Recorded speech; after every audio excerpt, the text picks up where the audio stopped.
In this video, I'm going to be showing you how to do a single leg calf raise with a yoga or stability ball. So firstly, why would we want to do this? Well, it's a harder exercise than if you was just going to lean onto a wall. You've got a little bit more to worry about in terms of balance with the yoga ball.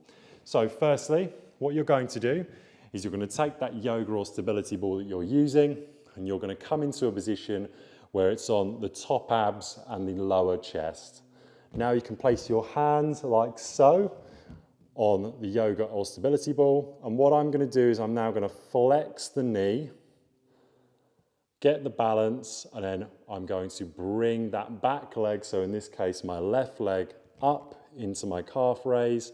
Balance at the top. The yoga ball might want to throw you a bit one way or the other, and slowly back down. Keep that position with your right leg flexed at the hip, and then come up, big squeeze of the calf and slowly back down.